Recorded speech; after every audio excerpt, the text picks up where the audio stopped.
wonderful students of mine. I'm so glad to see you this morning. Thank you very much for joining. Really appreciate that. Go ahead and please stand for the Pledge of Allegiance. Hats or hoods, go ahead and take them off. If you're wrapped up in a blankie all nice and warm and cuddly this morning, that's okay. All right, right hand over your heart. Ready, begin.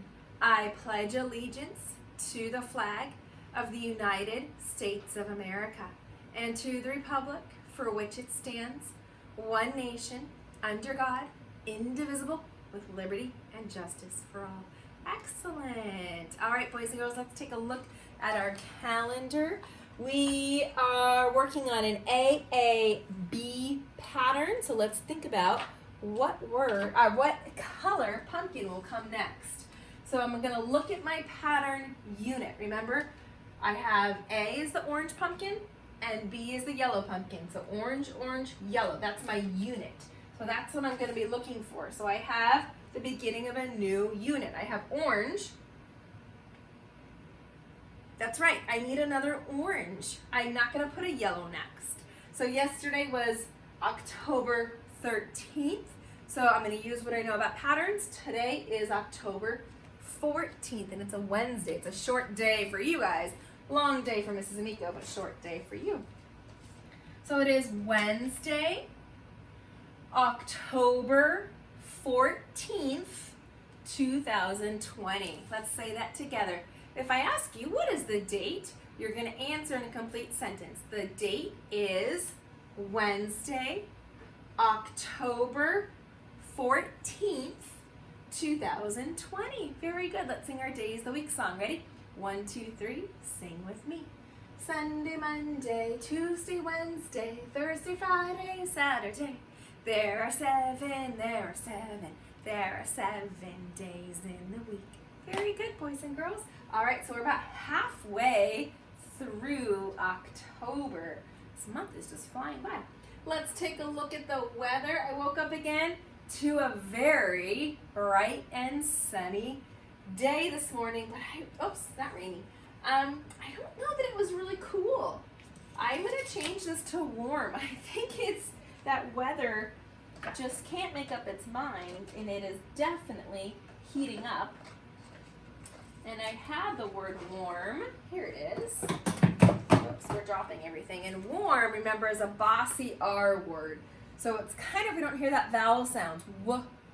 Warm. It's a rule breaker. That's one I want to put in letter jail.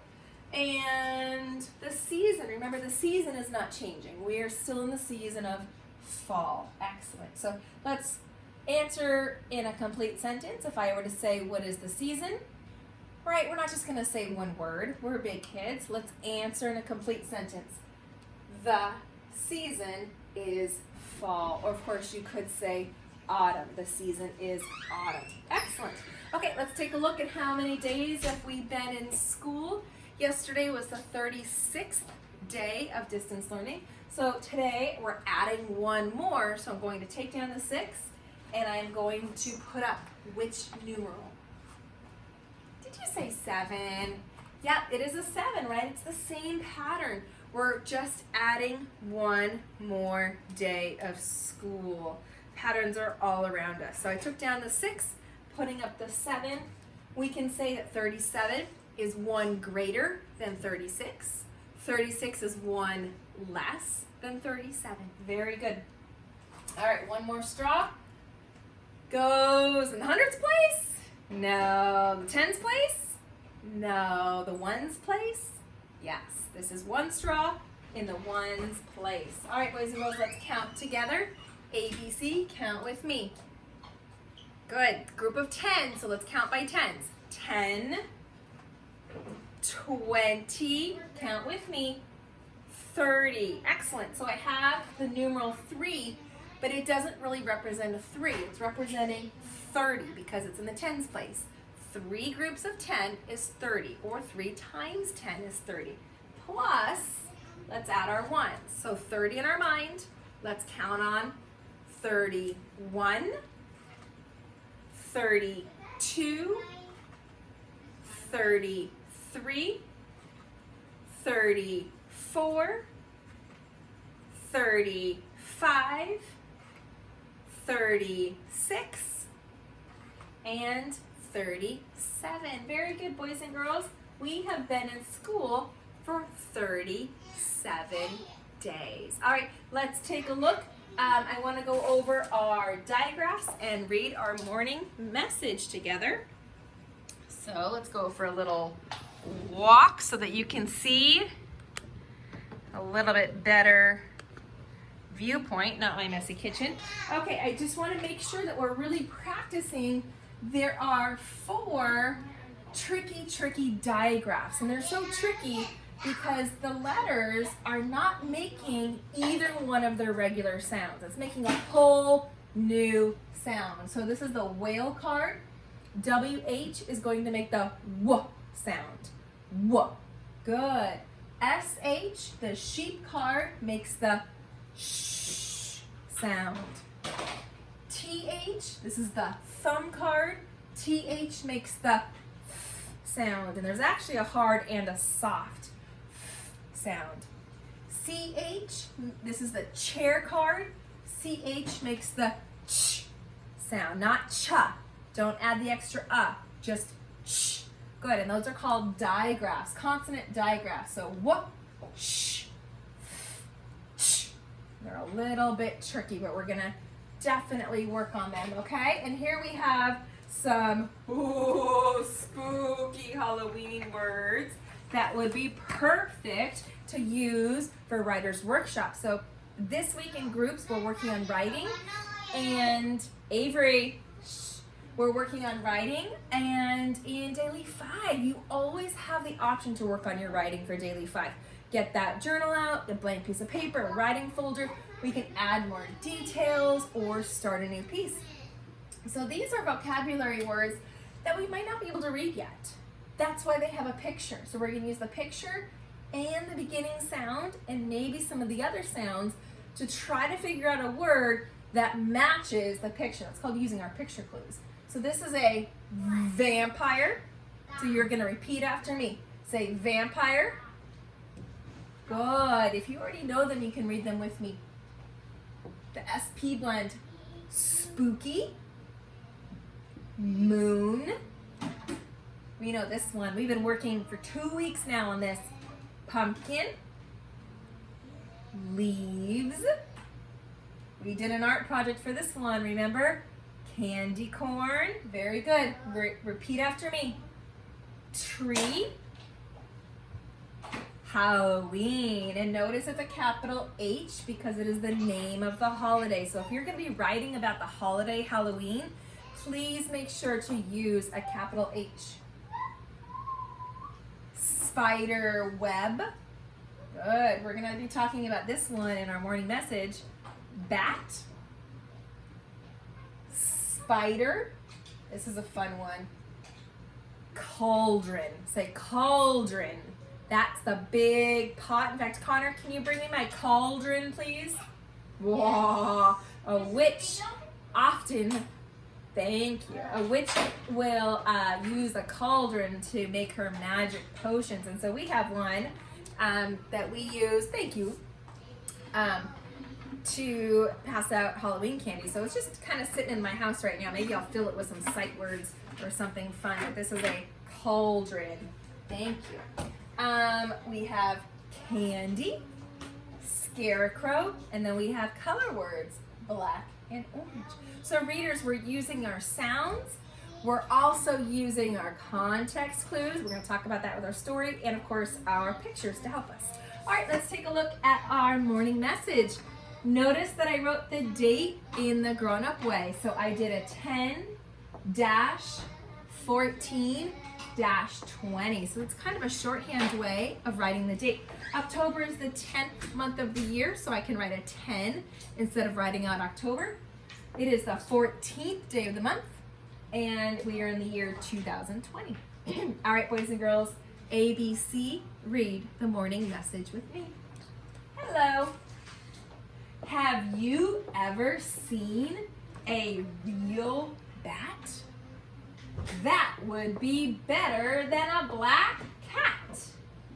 What do you think? So we've been talking about making your opinions, and Halloween is the perfect time to start forming opinions. Everyone has an opinion on Halloween. We have things that we like, things that we don't like. Our opinion might be something is too scary or it's not scary enough. We have opinions. I have very different opinions about candy than my children do. My opinion is candy is not good for you. My children think otherwise. So lots of different opinions. So this week we're going to talk about real bats. And we're not really going to talk about cats, but you probably already know some facts about cats, so you can make an opinion. This morning, our question of the day, I'm going to ask you, which do you prefer? Do you like bats or cats better for Halloween? Interesting. Okay, but one thing I wanted to do with our morning message is go over the short A sound. Okay, if we look up here, I'm not sure if you can see it, the apple, short A. Do we see any short A words in our morning message? Let's see if I can use, there's a red. Okay, so let's look. Hello. No short A. Yes, there's a short A, and this is how grown-ups show you that it's a short vowel. They make this little U right above the vowel. So this is a rule breaker. Even though it has magic E, sorry friends, it still makes the short A sound. Have you ever seen A?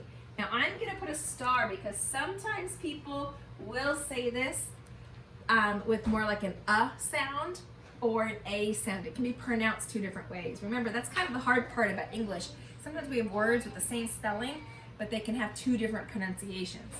That's called a homograph. Have you seen a real, it's long E, bat? Bat, yes. And kindergartners, we did the at family yesterday, so we should already know that's a short A word.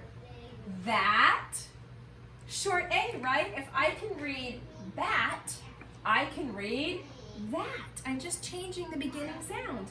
Oh, this is a first grade sight word. Would be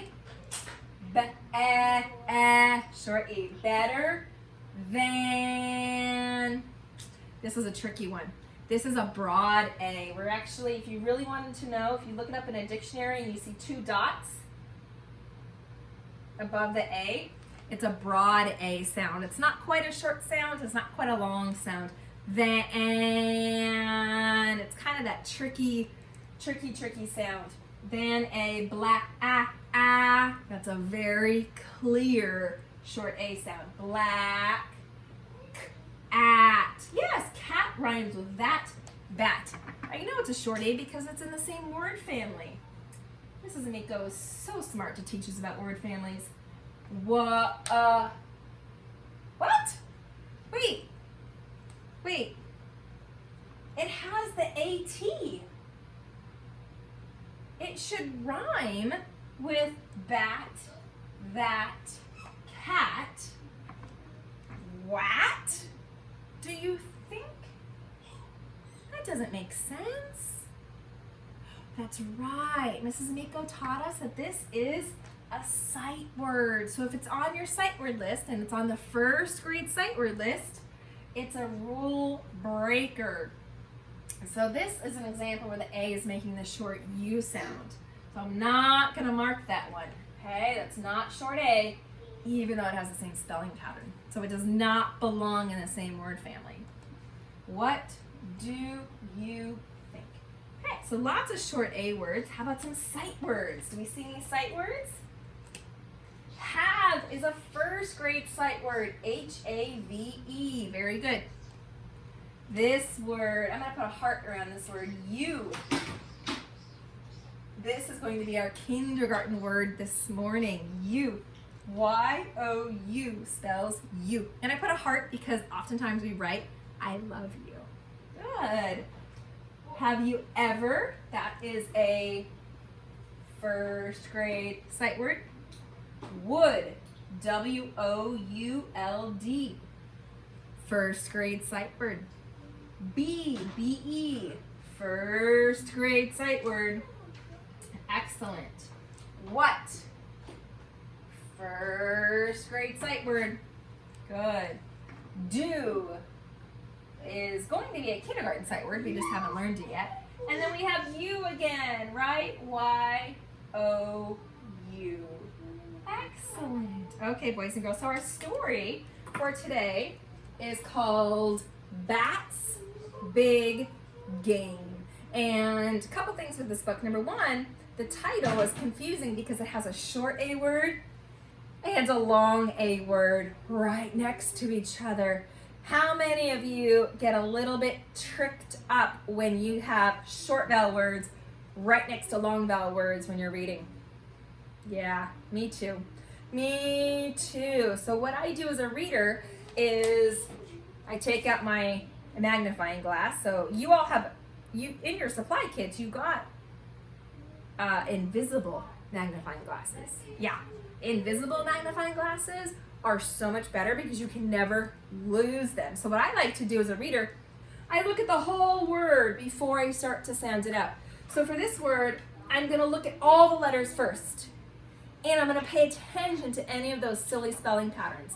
Oh, I noticed that there's a magic E. So that way when I start to sound it out from the beginning, I know it's probably going to be a long A word. So G-aim. That's big game, okay? Now, first graders, yesterday we talked a lot about making inferences. So when we're reading, we're paying very close attention to what is happening in the story, both in the words and the illustrations, and we're using those clues to sort of put the pieces together to make a connection, to really figure something out like a reading detective, right? So if we read books where the author gave us every single detail, it would be so boring. We know how smart you are. Authors know how smart you are. You can put those pieces together and figure some things out for yourself. So that's what we're going to do today. So take out your invisible magnifying glass. Put on your special detective coat. If you have a special detective hat, you can wear that too. We are going to be reading detectives this morning as we look for context clues and we can learn to infer. Okay, so kindergartners, you can just follow along. It's a super cute book. First graders, this is what we're working on, making inferences. Okay? All right, and please excuse my children. Boys and girls, okay. Listening. I'm sorry. It's a busy morning in the Nico household. Bat's Big Game, written by Margaret Reed McDonald, illustrated by Eugenia Nobati. Connor, please turn that off. The animals and the birds decided to have a ball game. The animals came onto the field first. They had big blue shirts with a giant, I'm so sorry, I misread, with a great big A. So there they are. They're on the A team. Love it. Bear put on his shirt and paraded around. He was strong. Deer put on her shirt and got ready to run down the field. She was fast. Kangaroo put on her shirt and practiced her kicks. If she got the ball, she would drop it into her pouch, hop down the field, and kick a goal. What? You can't do that in soccer. The animals were exercising and stretching out, getting ready for their big game. All right, get some morning stretches out. Oh, yes, definitely got to stretch before we read. Always stretch before we read. At the other end of the field, the birds began to arrive. Sparrow came, wren and robin flew in. Big birds, too. No, not Big Bird from Sesame Street. Big birds, like an eagle and an ostrich. Ostrich couldn't fly, but if she got the ball in her beak, she could run. The birds all had red shirts with a little bee. They put on their shirts and stretched their wings, getting ready for the big game.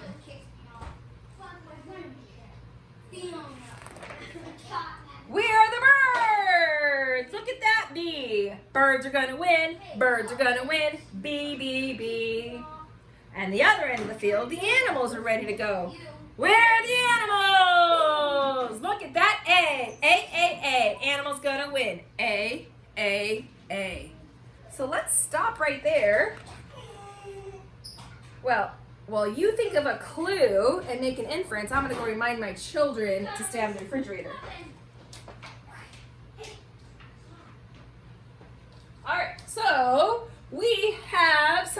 clues. I have some animals over here that are yelling and cheering, and I have more animals over here. What inference can we make about the way that they feel about the game? The author hasn't told us how the animals feel. They have not said that. We have to use our context clues. You think they're feeling excited? How can you tell they're feeling excited? What clues do you see? Yeah, I see that they all have their arms in the air. So when I feel excited, sometimes I might put my arms in the air. That's a great context clue. They're shouting, "We're gonna win, we're gonna win." That tells me that they're very ramped up. They're energetic and enthusiastic. Great job, readers. Let's keep reading. If I can turn the page. This is a very well-loved book. In flew Bat. He took a look at those two teams. Look at those birds. What a scrawny lot. I don't want to play on the losing team. Look at those animals. Strong and fast. I'm going to join the animal team. Kind of interesting that he's a bat. And he's choosing between the bird team and the animal team. Interesting. Hang on to that clue. Here I am, cousins. Where's my shirt? I'm ready to play on the animal team. The animals looked Bat over. Are you an animal? What's that folded behind your back? Are those wings? Sure, I'm an animal, said Bat. Look at these teeth. Do birds have teeth? Feel this fur. Do birds have fur? Of course I'm an animal. So the animals gave Bat a shirt with an A. Interesting. Bat jumped up and down, shouting, "Go, animals, go! I'm on the winning side. Gonna win this game." How does Bat feel? Probably pretty excited. Good inference. And the game started. Bear kicked the ball down the field and made a goal. The sparrow took the ball and flew down the field and made a goal. Ooh, exciting game. So exciting. Uh-oh, said Bat. Looks like I made a mistake. I'm on the losing side. Should have joined the bird team. Bat quickly took off his animal shirt and hung it on a bush. He tiptoed down to the field to the bird side. Hi there, cousins. I've come. Okay, look for kid scissors. I've come to join the game. Where's my shirt? Looks like we're gonna win. Wait, what? Let's stop right there. If you were paying attention, you kind of noticed some interesting clues here. What's happening? He's look closely. He's hiding his shirt in the bushes. I can infer that he is not loyal to his team. He is not making a good choice. He cares more about winning than following the rules. Oh, I don't know if I like that. What do you think? Did you find scissors? Yeah. All right, go girl. Well. Okay. I'm just trying to cut something out for me, dolls. Okay, cut something out for your dolls. The birds looked Bat over. We didn't know you were a bird. Weren't you just playing for the animals a minute ago? I'm no animal, said Bat. Look at these wings. Do animals have wings? Of course I'm a bird. So the birds gave Bat a shirt with a B. Go, birds, gonna win this game. Go, go, go. I'm on the winning side. Now, Wait, that reminds me of the page. Wait, look. He just said the same thing when he was on the animals team. Not sure how I feel about that. If I think about that, you know, it reminds me, it reminds me of somebody who's not being very kind. this one. Right. I don't know. I'm definitely having some interesting feelings about that. The game started again. Wren got the ball and flew down the field and made a goal. Deer got the ball and ran down the field and he made a goal. Oh my goodness, if you're keeping track, now it's 2-2. It's tied. Eagle took the ball and flew down the field and dropped it, and Kangaroo kicked the ball and she made a goal. Oh, so now the animals have 3 points. Now the animals have the ball. Raccoon passed to kangaroo. Kangaroo kicked another goal, and the animals were leading 4-3. But Bat's on the birds team. Oh no. I wonder, I can kind of see him. I'm going to use my magnifying glass. Kind of bud. Yeah. Well, that's actually kind of an interesting thing we're going to talk about. A bat is not a kind of bird. A bat is actually a mammal. Uh-oh, thought Bat. These birds are losing. I better switch back to the animal team. Bat took off his bird shirt and hung it on a bush. He tiptoed up to the field, put on his animal shirt, and ran back the game. Go, animals, gonna win this game. Go, go, go, I'm on the winning side. Wait a minute. Bear stopped this game. Eagle, bring your birds over here. Animals, you all come over here.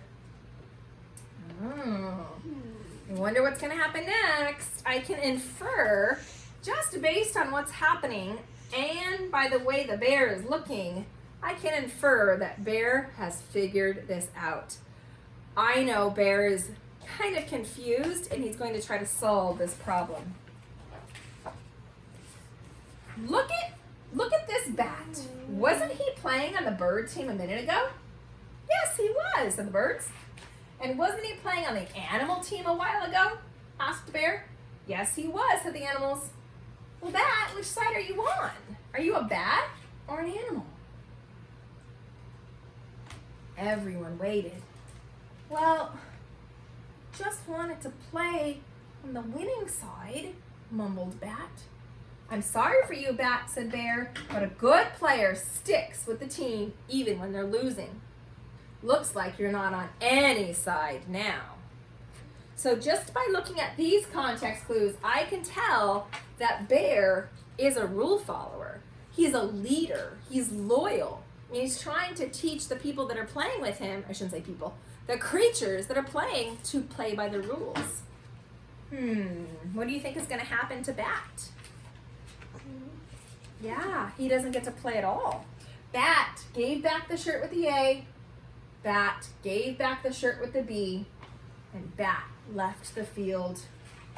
And it says, Bat wants to win. Go, go, go. It's a great context clue. Without the picture, we wouldn't really know how he felt. But this picture really helps us understand how he's feeling. Can you give me a good word? Don't say sad. That's a preschool level word. Give me a good word to describe Bat's feelings. Avery, you want to try? Upset? Good, Brayden. Nervous. You think he's nervous? To join. Well, he got kicked out. So maybe he's feeling guilty. I can infer that he feels remorseful.